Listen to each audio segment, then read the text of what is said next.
Students, कल हमने अध्याय 2 में तत्वों के बारे में अध्ययन किया था कि पदार्थ है उसके दो प्रकार थे, तत्व और यौगिक। उसमें से हमने तत्वों के बारे में बात की थी कि तत्व किसी पदार्थ का वह रूप है जिसको हम रासायनिक प्रक्रिया द्वारा और आगे विभाजित नहीं कर सकते, उसको और आगे अलग अलग पदार्थों में, अलग अलग तत्वों में या किसी भी अवयव कण में नहीं तोड़ सकते। ठीक है। और इसके साथ ही हमने देखा था कि तत्व के 3 प्रकार थे, धातु, अधातु और उपधातु। फिर हमने इन तीनों की विशेषताएं और उनके गुणों के बारे में अध्ययन किया था। आज हम उससे आगे तत्व के पदार्थ के एक दूसरे रूप यौगिक की बात करते हैं। यौगिक क्या होता है? यौगिक पदार्थ का एक ऐसा रूप है जिसका निर्माण अलग अलग तत्वों के एक निश्चित अनुपात में जुड़ने से होता है। जब बहुत सारे अलग अलग तत्व एक फिक्स अनुपात में जुड़ते हैं तो एक निश्चित प्रकार के यौगिक का निर्माण करते हैं। इसको हम एक उदाहरण से समझ सकते हैं। पहले इसकी परिभाषा लिख लेते हैं यौगिक की। क्या होता है? तत्व दो या दो से अधिक तत्व निश्चित अनुपात में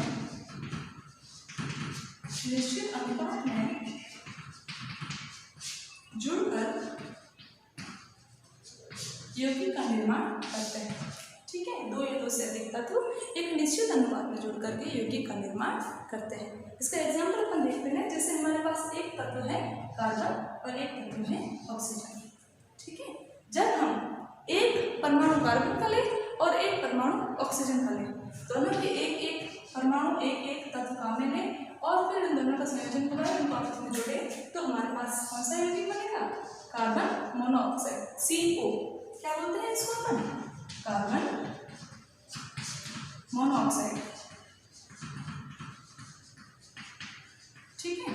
यहाँ कार्बन का अनुपात 1, ऑक्सीजन का अनुपात भी 1। इसके बजाय यदि हम कार्बन का एक अनुपात लें और ऑक्सीजन के 2 परमाणु लें, O डैश O, मतलब ऑक्सीजन के 2 परमाणु, इसको हम इस तरह से भी लिख सकते हैं O।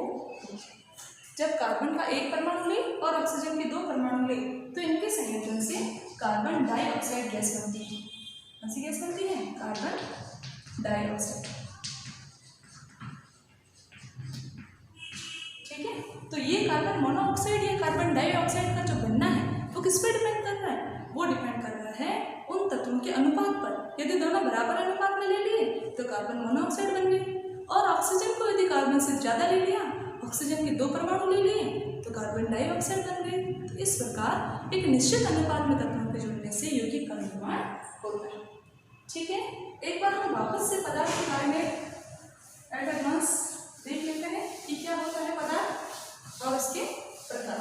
ठीक है।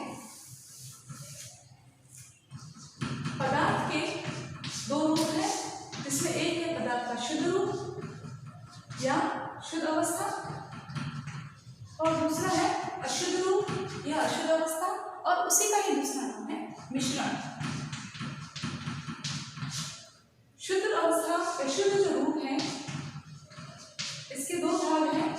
एक होता है तत्व, एक होता है यौगिक।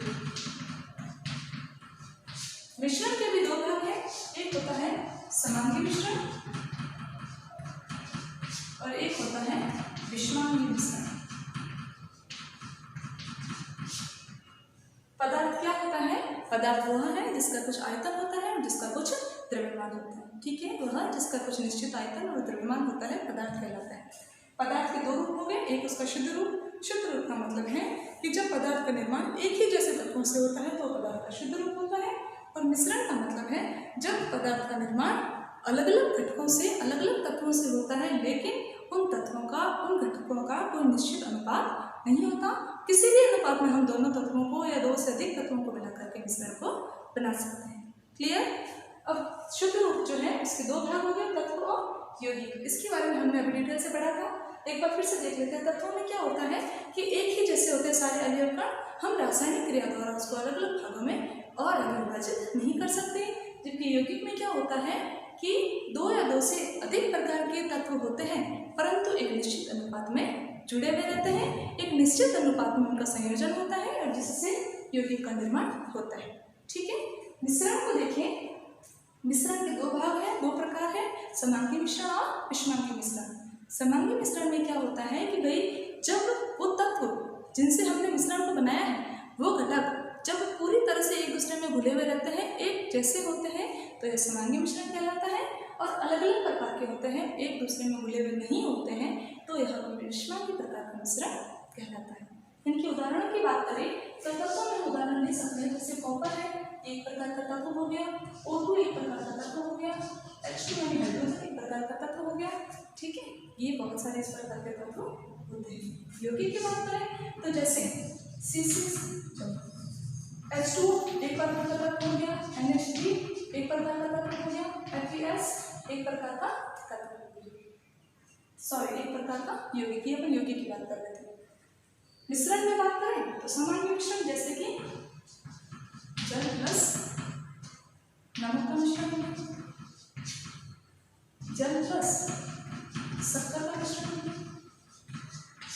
ठीक है, इसके अतिरिक्त सल्फर प्लस कार्बन डाइऑक्साइड का मिश्रण हो गया। तो इस तरह से ये कैसा मिश्रण है? समांगी, क्योंकि दोनों एक दूसरे में घुल जाते हैं। इधर हम बात करते हैं विषमांगी की, जैसे कि नमक प्लस शक्कर का मिश्रण,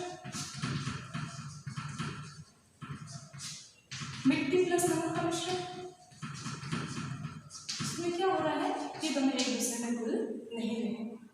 जल प्लस तेल का मिश्रण, तो इस प्रकार से ये समांगी मिश्रण के उदाहरण और ये विषमांगी प्रकार के मिश्रण के उदाहरण। ठीक है, यौगिक और मिश्रण में भी परस्पर भिन्नता पाई जाती है। यौगिक है उसका निर्माण तत्वों के निश्चित अनुपात में जुड़ने से होता है, जबकि मिश्रण में ऐसा नहीं होता है, किसी भी अनुपात में जुड़ करके मिश्रण का निर्माण हो सकता है।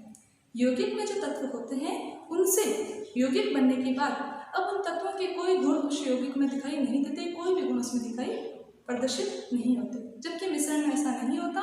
मिश्रण उन सारे गुणों को दर्शाता है जो कि उन तत्वों में उपस्थित हैं जिनसे मिलकर के मिश्रण का निर्माण हुआ है। ठीक है, मिश्रण में क्या होगा, जैसे कि शक्कर और हमने पानी का मिश्रण बनाया तो उसमें पानी का भी टेस्ट आएगा, शक्कर का भी टेस्ट आएगा। इसका मतलब जिन घटकों से मिलकर के वो बना है उनके गुण मिश्रण दर्शाता है, जबकि यौगिक उन तत्वों के गुण नहीं दर्शाता जिनसे मिलकर के वो बना हुआ है। ठीक है, तो इस प्रकार इस चैप्टर में जितने भी टॉपिक थे हमारे लगभग सारे टॉपिक क्लियर हो गए हैं और ये चैप्टर भी हमारा इसी के साथ कंप्लीट हो गया है। आप इसके क्वेश्चन आंसर करना और नोट्स जो मैं आपको भेजती हूँ उसको आप कॉपी में करना। ठीक है, थैंक यू।